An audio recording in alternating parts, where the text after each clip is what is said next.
Okay, hey everybody, and welcome to another episode of On the Wrist from Off the Cuff.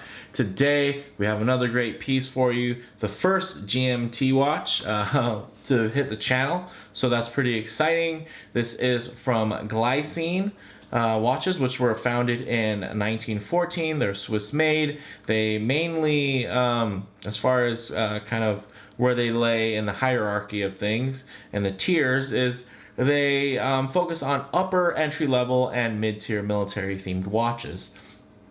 Now, this particular watch is a pilot's watch, and some key features and common design language you want to look for is something that really just has a fine balance of legibility and functionality. So this particular model is very cool and has a lot of history behind it. It is the Airman 18. It's the 18th iteration of this particular watch. It's a GMT, world timer. So it can track multiple time zones through use of the bezel, and then of course that GMT arm. So very cool. And then a little bit about the Airman. It gained a lot of popularity in the Vietnam era for multiple pilots, even commercial pilots. So really cool piece, and one of the really nice things about this is that it's an original piece. It is Glycine's design language, and it's not something that although it's in the price range where there's a lot of inspired kind of by other models pieces, this is something that has its own design language that speaks to Glycine's history, which is pretty nice. I mean, it's they were founded in 1914, so it does have a fair amount of history there. So let's go ahead and zoom out and pick this guy up, and let's go over some of the details here. So the retail price for these is I've seen basically right around $2,000, but if you go online, of course you can find them for anywhere in between $800 to $1,200 and even cheaper, but those are more lucky finds versus kind of what you're going to see as far as the average and the norms. Now this particular strap I have on here is an aftermarket strap. The one that it came on is actually very similar, and there was nothing really wrong with it. I just felt that the tone was a little bit on the lighter side, and it almost looked like denim to me. So I decided to switch it out. I've had this on, on multiple NATOs as well. A multi gray, of course, one of my favorites. Really suits this one nicely, but I really like this piece here from Colareb. So it just came in and I had to put it on here, and it's just a really fine strap there, and I think it just plays off of the dial so nicely. I mean, it's just a little bit ridiculous. This thing feels like it was made for it, and it even has aviator strap in the name, which is I thought was pretty cool. So a little bit about the case. It is stainless steel, of course. It is brushed and polished, and it has, one of the things that was really surprising to me is the finishing quality. As you can see, the break in between the finishing where it's brushed on top of the lug there to where it's polished, that's a really clean break. And if the side of the lug was brushed as well, it would probably stand out a little bit more, that would really show as like a really fine beveled edge. But because it's also polished on the sides, that transition isn't going to be as evident. But just this break right here was something that really caught my eye, and if you own a lot of different watches, that's something that you kind of pay attention to, and that's a little telltale sign of quality as far as finishing goes. So really pleasantly surprised there. Now as far as the specs go, size wise, now although they did flash across the screen earlier, let's go ahead and talk about some of the the key specs. Is that this is a 39 millimeter diameter with a 10.25 millimeter height, so it's actually really quite thin, and very modestly sized, especially since it has a bezel on here, a thick bezel. So the dial itself is pretty small, but it's definitely I think it wears really nicely even on my 7 1/4 inch wrist. So we'll definitely get there once we get to the wrist shots and kind of on the wrist impressions. But let's go ahead and cover some of these other specs. It has a very nice flat sapphire crystal with AR coating, so really nice from that standpoint. It has a screw down crown that is signed. Well, this one's signed, which actually just controls locking down the bezel. So as you can see, there's teeth right there, basically, that while those are down and this is tight, that I can't rotate that, and then basically you can loosen it, and then you can set it to a different time zone and then tighten it back down. Really cool feature. Then you have these nice kind of hash markings here across the actual, you know, the actual screw down crown. And one of the reasons why it is a screw down crown is because it does actually have 200 meters water resistance. So this is just as water resistant as a diver, which is really cool, and definitely a nice feature to have, and something that kind of lets you just feel a little bit more secure when you're kind of out, you know, wearing this watch in a sporty nature. It's a sporty watch that actually has the specs to back it up. So that's something that I've really been keen to lately when I am kind of shopping for watches. It's something that not only has the look, but and the heritage, but it also has, you know, the capability. So really nice from that standpoint. Now the movement is, you know, it's branded basically as the Glycine, the GL 293, which is basically an ETA 2893. You know, very popular GMT movement there. Really nice. As you can see, the display case back is really nicely done. It also has a sapphire crystal, which is nice, especially in this price range. So you're getting the sapphire sandwich, sapphire on top, sapphire on the bottom, and you can see a really, really beautiful movement there. Really, really finely finished. I mean, just the brushing is just very nicely done, and I gotta say, I'm really impressed.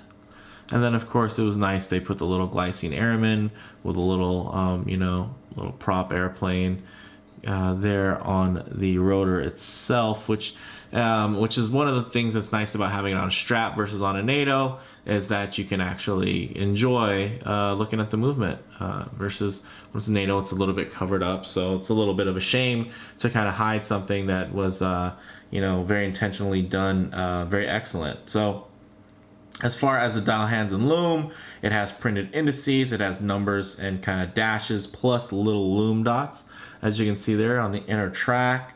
It has a really cool gradient blue dial. So this isn't something that's reflective or anything like that. It actually is printed on there, and it has a fade. It goes from the dark to the light, and the significance of that, you know, especially on, you know, a GMT or dual time watch, is that there's the hours of darkness and the hours of daylight. So the hours of darkness, right, black sky, is going to be 1800 to 06, right, 6 in the morning. So as you can see, that's going to cover the dark hours, and then here's going to cover the light hours, which is blue sky. So really cool touch to have that on the dial. I haven't seen that.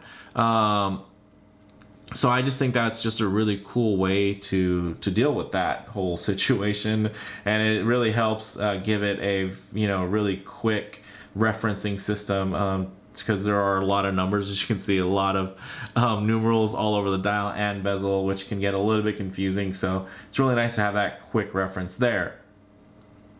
So, and then of course the hands are very nicely done. They have a nice polish. They're actually nickel plated hands, I believe. So really nice. And then, you know, with that 200 meters water resistance, that's also great. 20 millimeter lugs. You know, it comes on a really nice blue leather strap. I've replaced it with the Colareb strap, just a little bit darker. And then it has, you know, the more vintage style stitching, which I really like. If you've seen my Instagram, you know, I really am into these kind of types of straps. And, you know, a little bit, if you're a little bit confused while you're looking here, so basically there's a 24-hour time scale, right? And what lines up with the 24 hours is this little other little kind of matchstick hand there with a red tip. So that's a 24-hour hand, right? The big arrow hand right there, the short one, that's a regular hour hand, and that's one is actually reading by regular 12-hour time. So these glowing indices there on that inner track, you know, that's 12, 1, 2, and it's not written anywhere, but I mean, you just kind of have to know, right? Everybody knows 12 o'clock, 6 o'clock, 12, 6, right? 3, 9. It's very simple. So I think that they made the right decision by actually printing the 24-hour scale. So basically you have one time zone, which is here, right? The arrow, shorthand, the 12-hour hand. So that one is telling you that right now it is, okay, so 12 is midnight, 1 o'clock, 2 o'clock, so it's 2 in the morning. All right, and then the matchstick hand here is, you know, it's in between 5 and 6 because you can see the minute hand is right there. So it's between 5 and 6 in the morning already in the East Coast, which is where I have this set to. So it's a couple hours ahead. Then if I wanted to, if I was traveling or anything like that, I could go ahead and unscrew the bezel. Then I could shift that, and then basically where that matchstick GMT hand is pointed to is what would be pointing to, you know, whatever time zone elsewhere that I wanted to, whether it be, you know, overseas or, you know, somewhere else just in the US. I just have it set to the East Coast time because, you know, I have a couple friends in the East Coast, and also when it comes to ordering things and, you know, trying to contact manufacturers on Facebook and like that, if they're in the East Coast, I try to be a little bit more mindful of the time zone and the time difference. So that's just a little bit there. You know, you could probably find much better technical explanations by doing a quick Google search. But as far as for this dial, if you're looking at it and thinking, oh my gosh, how do you tell time on that?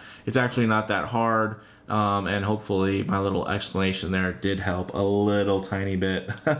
So let's go ahead and get this on wrist. So as you can see, the Colareb strap is quite thick. So just make sure I don't have it on too tight or too loose. I gotta kind of find that sweet spot.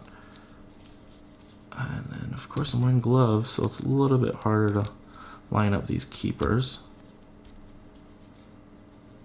Okay, there we go.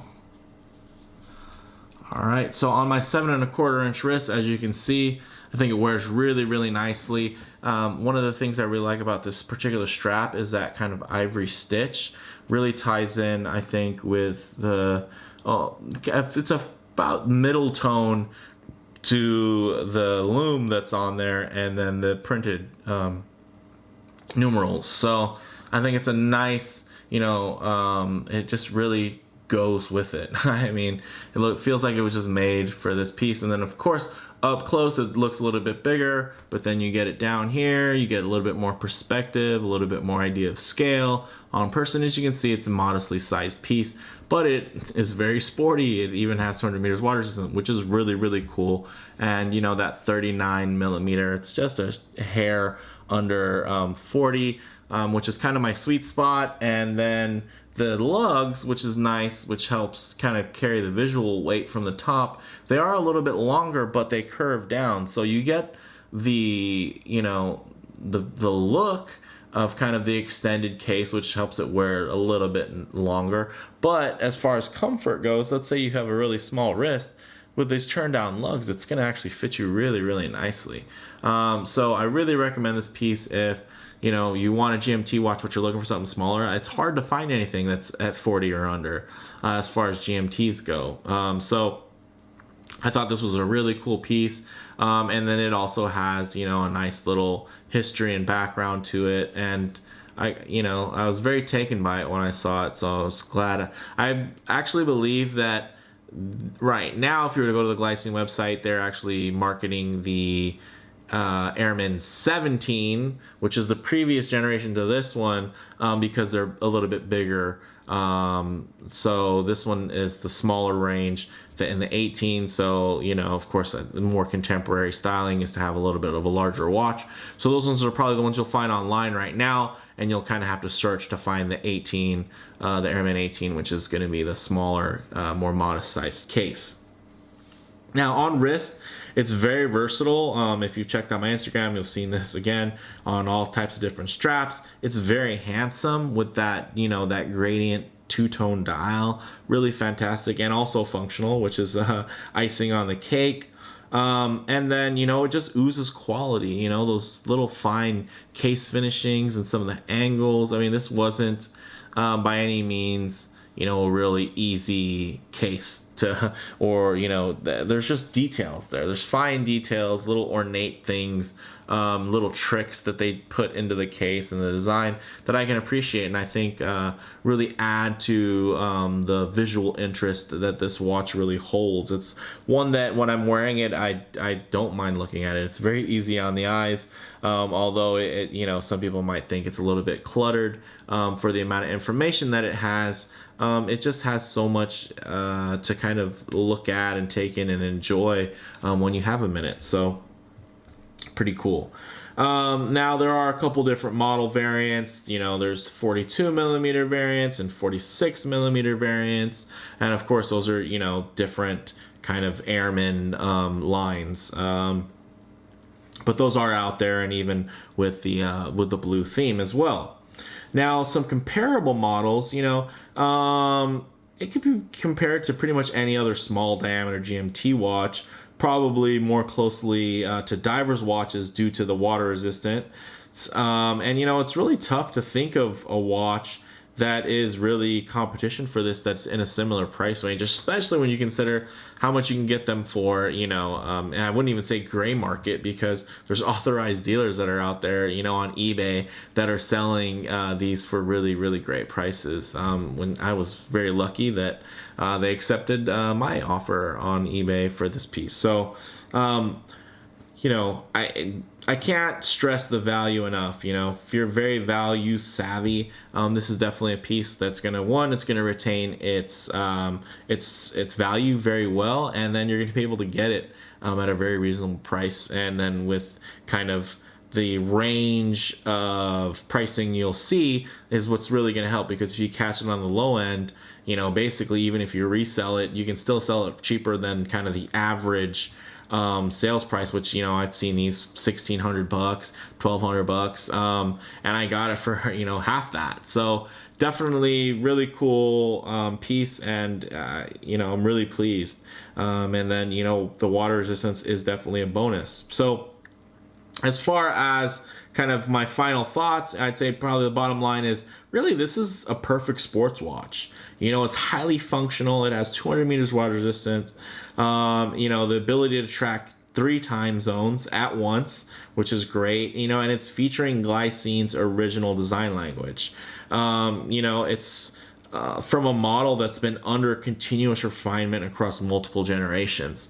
You know, the Airman is a classic. You know, the 911 is a classic. The first 911, the newest 911, there's a common design language. There's a refinement that's happened over time. Now the Airman, it has that same lineage. It's something that came out a long time ago, popular enough that they could keep putting it out, refining it, tweaking it, trying new things, you know, just straying away, but then coming back also to those kind of core qualities and features that people loved so much. So, you know what, I think we did. Did we get a lume shot? Let me quickly sneak in a lume shot.